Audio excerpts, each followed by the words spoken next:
Subhanallah, tidak terasa sudah kita di ujung bulan Sya'ban. Begitu luar biasa waktunya berjalan cepat.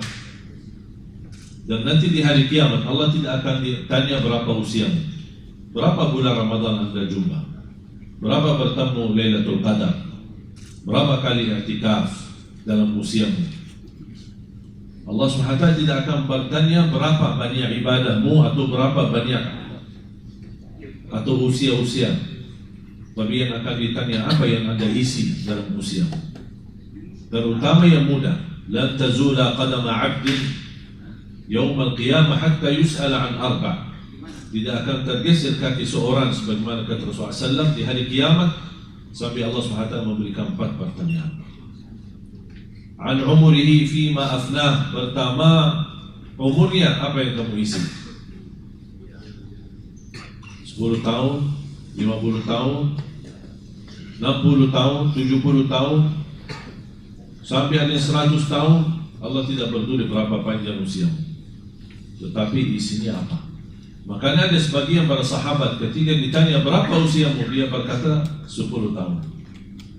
Padahal terlihat sudah tua, karena mereka menganggap 10 tahun ketika mereka kedatangan Nabi Muhammad dan mereka menerima Islam, itulah umur yang sebenarnya. Yang sebelum itu di masa jahiliyah mereka menganggap sia-sia. Kita semua punya masa jahiliyah. Tidak maksud daripada masa jahiliyah harus kafir atau non-muslim. Masa jahiliyahnya berapa kali kita tinggalkan salat, berapa kali kita durhaka sama orang tua, berapa kali masuk puasa tapi kita tidak puasa. Itu kan jahiliyah kita, kebodohan kita. Masih ikuti hawa nafsu dan syahwat, itu namanya jahiliyah. Ketika kita berhijrah, ketika kita bertaubat, Allah Subhanahu wa taala salah satu karunia-Nya menghapuskan semua masa lalu kita dengan segala isinya, dihapus oleh Allah Subhanahu wa taala. Termasuk di bulan Ramadan, makanya disebutkan bulan Ramadan bulan ampunan. Nanti saya akan jelaskan apa kaitan Ramadan sama ampunan. Kenapa Ramadan menjadi bulan ampunan? Diambil dari makna Ramadan. Jadi tidak akan tergeser kaki seorang sampai ditanya oleh Allah 4 pertanyaan. Yang pertama, an umurihi fima afna. Umurmu apa yang kamu isi? Wa an syababihi fima ablah. Lebih-lebih didetail lagi usia mudamu. Apa yang kamu lakukan? Padahal usia muda itu termasuk sebagian dari umur kan? Tapi kenapa ditanya lagi? Sudah ditanya soal umur, ditanya lagi soal usia muda. Karena di usia muda yang saya mengambil dari beberapa ayat dan hadis Rasulullah SAW, kesimpulannya seorang pemuda yang taat lebih mulia di sisi Allah daripada yang tua yang taat. Nih, sama-sama taat kan? Tapi di sisi Allah lebih muda yang usia muda taat istiqamah jauh lebih mulia dan agung di sisi Allah daripada yang tua yang taat. Kenapa? Karena godaan yang muda itu jauh lebih besar daripada yang tua. Kalau sudah tua, apa yang mau digoda? Tapi dia menghadapi godaan hawa nafsunya, syahwat yang begitu tinggi, terpengaruh dengan lingkungan, tapi dia mampu menghadapi semuanya dan dia tetap istiqamah dalam bertaat kepada Allah. Makanya disebutkan salah satu dari 7 orang yang dibawa naungan Allah Subhanahu wa taala disebutkan wasyabun nasya'a fi ta'atillah.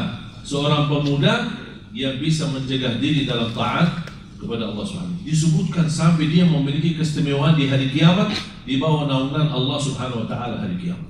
Semuanya di hari kiamat kena matahari. Begitu panas dan keringat. Dan keringatnya kalau kita di dunia dari atas ke bawah, kalau di akhirat kebalik. Keringatnya bukan turun tapi naik dari kaki sampai ke atas. Seberapa banyak dosa kita semakin naik. Sampai ada orang yang tenggelam dalam keringatnya sendiri. Nauzubillah min dzalik. Oleh karena itu seorang pemuda yang taat, istiqomah, pasti dia mendapatkan posisi yang mulia di sisi Allah Subhanahu wa taala. Makanya Allah akan kita diminta pertanggungjawabannya, usia mudamu apa yang kamu lakukan? Wa an syababi fima ablah. Wa an malihi. Yang ketiga, wa an malihi, hartamu. Dari mana dan kemana. Di situlah kesulitannya. Kadang-kadang kita menjaga sumber yang halal, tapi pengeluarannya tidak jelas, mubazir, apalagi kalau masuk ke haram. Jadi yang harus kita mempertanggungjawabannya bukan hanya sumber dana dari mana. Allah akan tanya, kemana uang itu? Kemana hartamu? Mana yang buat jalan Allah, di jalan Allah, mana yang buat untuk kehidupan dunia dan hiburan saja. Ini semua harus dipersiapkan pertanggungjawaban. Dan yang akan ditanyakan bukan harta yang haram. Kalau soal yang haram, Allah tidak akan tanya lagi, karena sudah jelas haram. Tapi kita masih melakukannya, itu langsung diazab. Makanya ulama berkata, soal harta halaluha hisab wa haramuha iqab.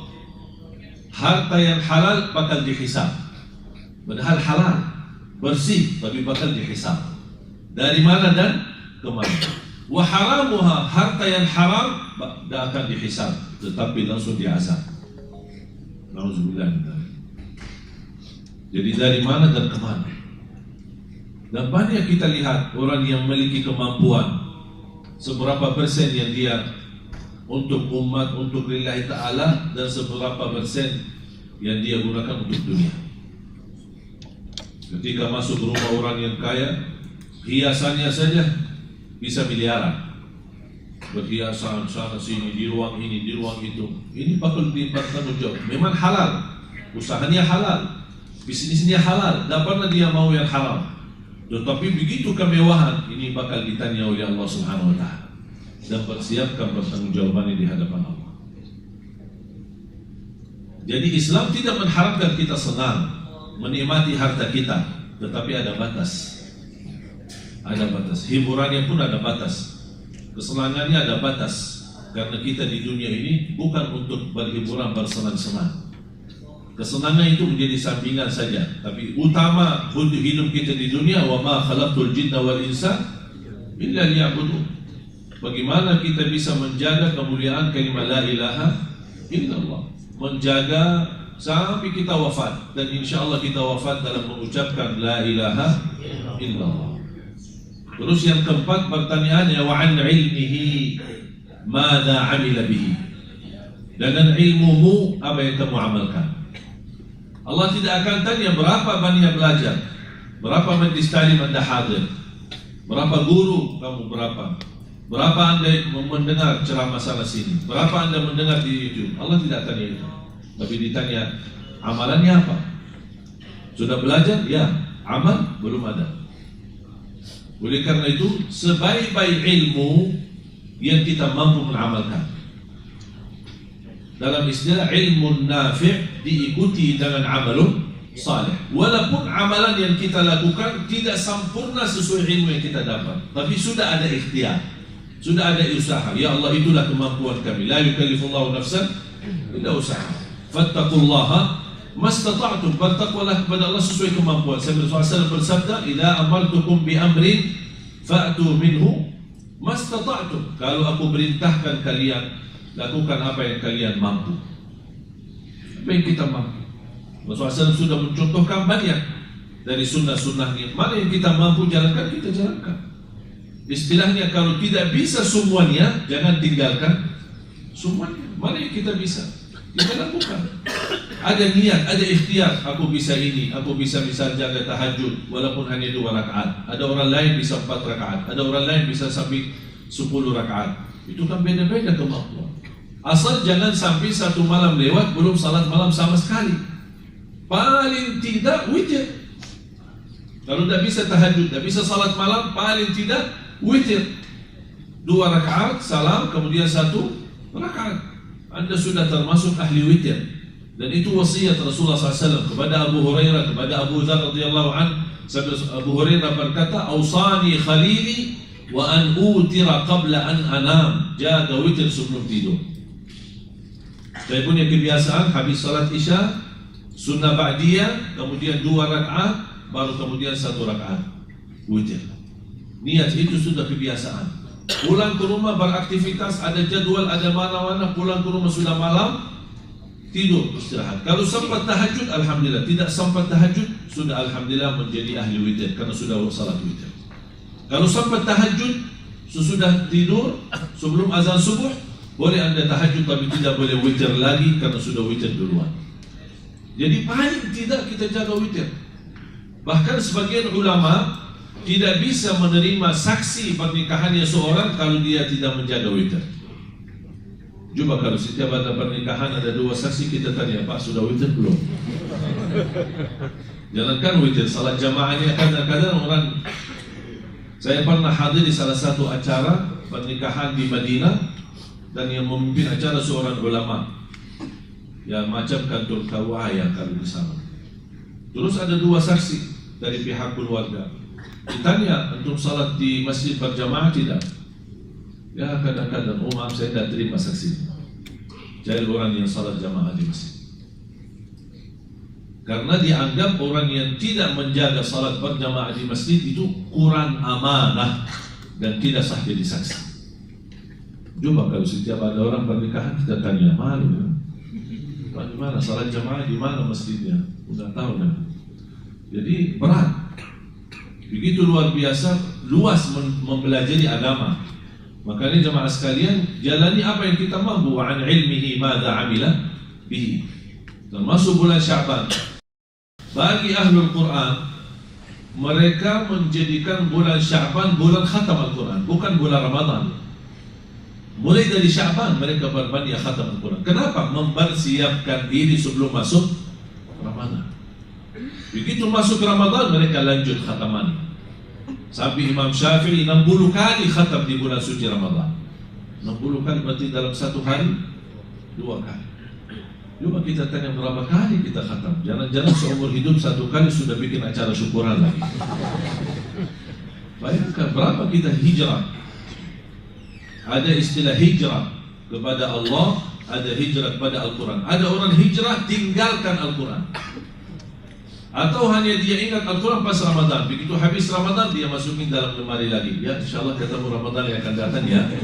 Astagfirullah. Hubungan kita sama Allah seperti itu.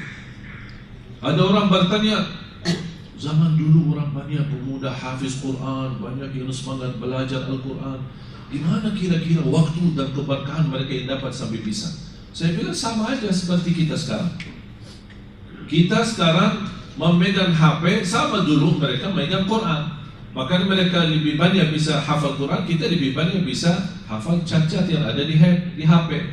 Kita tidur bawa handphone, awal bangun tidur megang handphone, masuk WC bawa HP, kemana-mana bawa HP. Kita bisa cat berjam-jam tidak pernah bosan, tidak ada merasa ngantuk. Tapi begitu mulai baca baru a'udzubillah. Begitu berat. Tapi sama HP kita berjam-jam tidak masalah.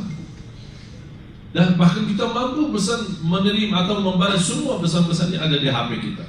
Padahal Al-Quran juga pesan-pesan dari Allah, apa yang kita jawab.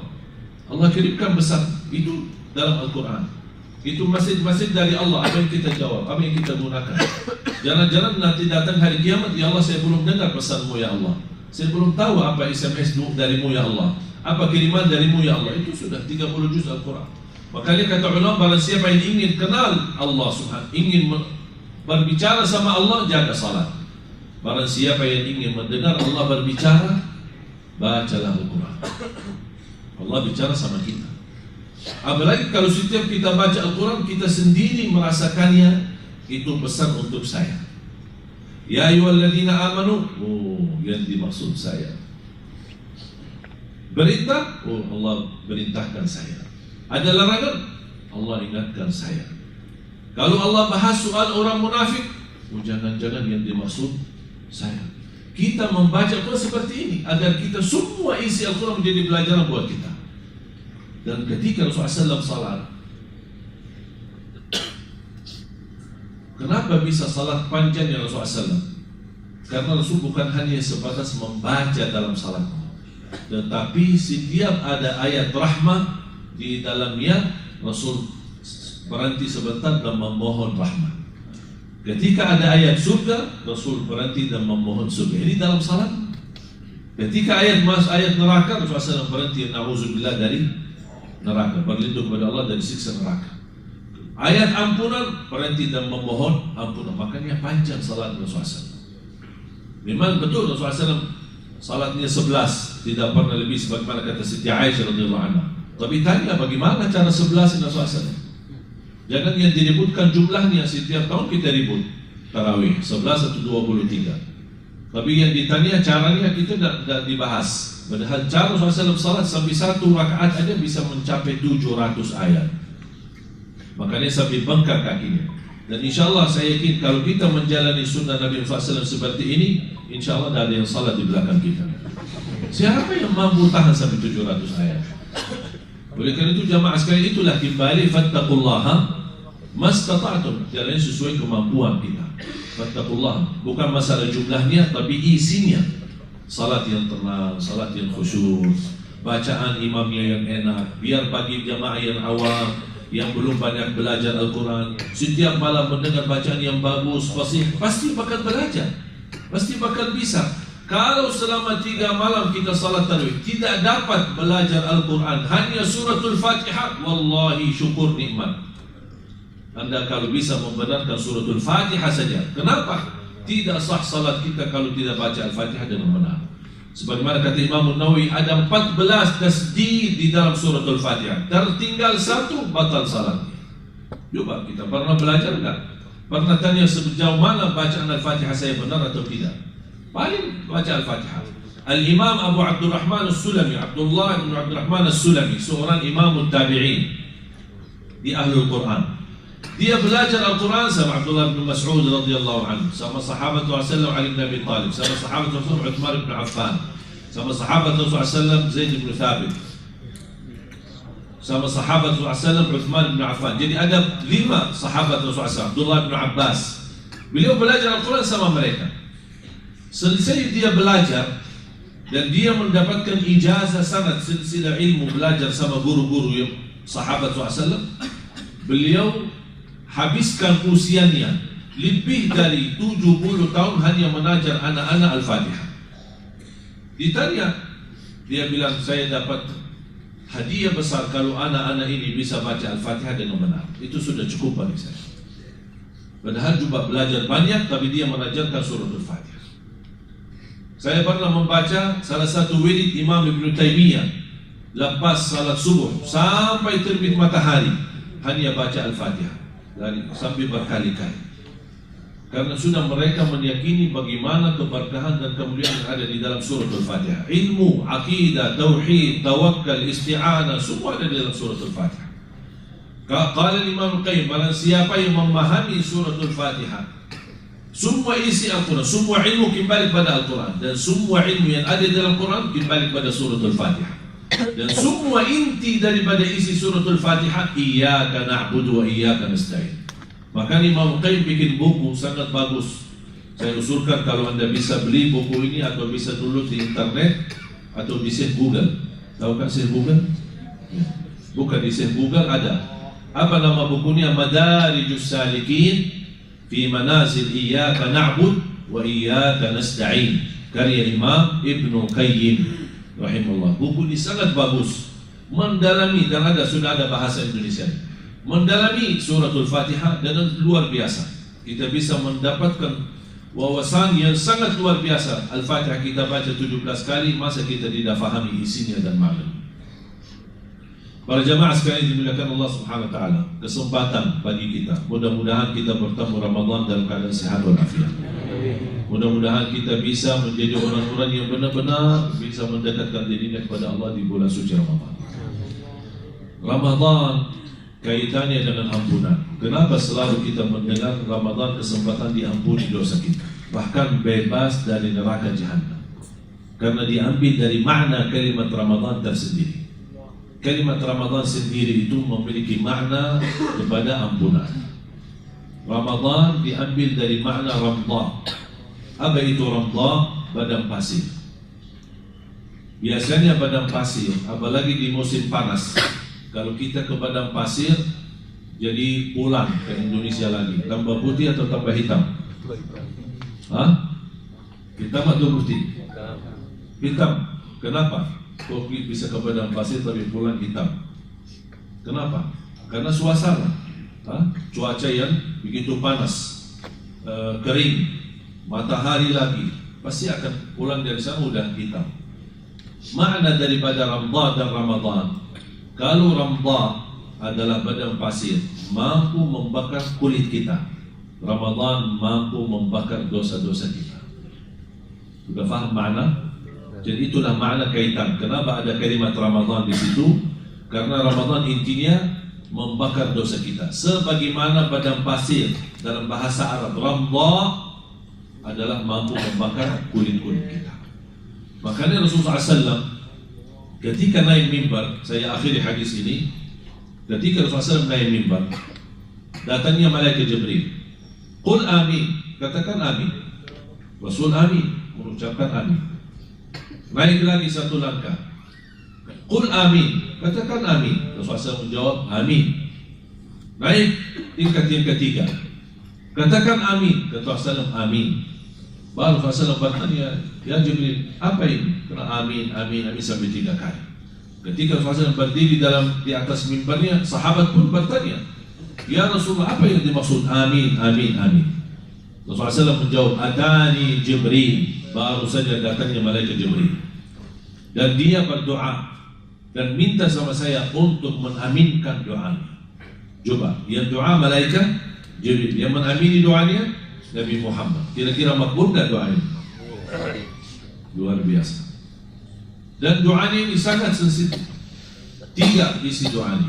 Yang pertama, raghima anfuh. Istilah raghima anfuh dalam bahasa Arab tanda kehinaan. Jadi kalau ada orang mau di masa jahiliyah sampai berlaku sampai ke masa Rasulullah SAW, ketika ada orang menghina seorang lain, dia berkata raghima anfuk. Apa itu raghima anfuk? Anfuk itu bahasa Arab hidung. Jadi seolah-olah hidungmu tercampur dengan tanah dan pasir. Itu tanda kehinaan. Maka malaikat Jibril berkata raghima anfuk, fantas dihina oleh Allah. Kalau saya artikan, fantas dihina oleh Allah SWT. Man adraka Ramadan walam yughfar lah. Fantas dihina oleh Allah, yang bertemu Ramadan tapi tidak diampuni Allah. Nabi Muhammad berkata amin. Makanya fantas. Doa malaikat Jibril, dihina oleh Allah yang bertemu Ramadan tapi tidak diampuni. Kalau tidak diampuni di bulan Ramadan, kira-kira kapan diampuni lagi? Ramadan bulan ampunan, rahmat, bebas dari neraka, tapi dia tidak dapat apa-apa sama sekali. Apa sebabnya? Karena dia orang yang lalai di bulan Ramadan. Kalau di bulan Ramadan aja bisa lalai, kira-kira gimana bulan-bulan yang lain? Makanya fantas dihina oleh Allah Subhanahu wa taala. Yang kedua, doa malaikat Jibril. Raghima anfuk man adraka abawaihi ahaduhuma aw kilahuma wa lam yudkhilal jannah. Di riwayat wa lam yughfar lah. Fantas dihina oleh Allah orang-orang yang mendapatkan bertemu orang tua, salah satunya atau dua-duanya, tetapi dia tidak diampuni Allah. Artinya apa? Dia punya kesempatan melalui orang tua berbakti baik akan diampuni dan dijamin masuk surga, tapi dia tidak memanfaatkan adanya orang tua. Malah justru dia menyakiti orang tua dan berdurhaka sama orang tua. Makanya ada seorang ulama ketika meninggal ibunya dan dia menangis, terlihat sedih. Muridnya menegur gurunya. Guru, selama ini guru mengajarkan kami sabar menghadapi bala, musibah, apalagi musibah kematian. Kok kami lihat guru kami malah sedih dan nangis. Apa kata beliau? Saya bukan nangis karena ibu saya meninggal, tapi saya menangis karena baru pintu surga tertutup. Istilahnya melalui berbakti baik sama orang tua, kalau sudah meninggal dunia tertutup sudah pintu, tidak ada lagi melalui mereka. Tapi alhamdulillah karunia dari Islam masih memberikan peluang ketika ada orang tua kita yang sudah meninggal dan kita merasa banyak kekurangan belum bisa selama mereka hidup menjadi berbakti baik. Alhamdulillah Islam masih memberikan peluang untuk beramal saleh untuk mereka. Contohnya adalah sedekah atas nama mereka orang tua. atau berdoa, mendoakan orang tua di setiap waktu, setiap saat. Termasuk sedekah. Ketika Sa'ad bin Ubadah radhiyallahu anhu datang kepada Rasul, ya Rasulullah, ibu saya meninggal, ibu saya wafat. Afa atasaddaqu anha? Apakah boleh saya bersedekah atas nama ibuku? Kata Rasul, fatasaddaq anha, bersedekahlah. Kemudian Sa'ad bin Ubadah tanya lagi, ya Rasulullah, fa ayyus sadaqati afdal? Mana sedekah yang lebih baik, yang terbaik? Rasulullah SAW menjawab, saqiyul ma, membagi air minum. Itu sedekah yang terbaik. Dan ini alhamdulillah salah satu kebiasaan kami di masa di Madinah. Pulang dari sekolah, apalagi musim Ramadan atau musim haji, kita suka pas sore hari bagi-bagi air buat orang buka puasa. Kita belajar dari kecil, luar biasa pahala membagi air. Jangankan kepada manusia, mungkin antum sudah dengar hadis wanita yang memberikan air minum kepada anjing, Allah ampuni dosanya. Kira-kira gimana kalau bagi air kepada manusia? Apalagi di kampung yang susah air bersih, kita buat sumur air untuk mereka yang bisa berguna, buat mereka bisa cuci pakaian, buat masak, buat mandi, buat wudu, buat banyak.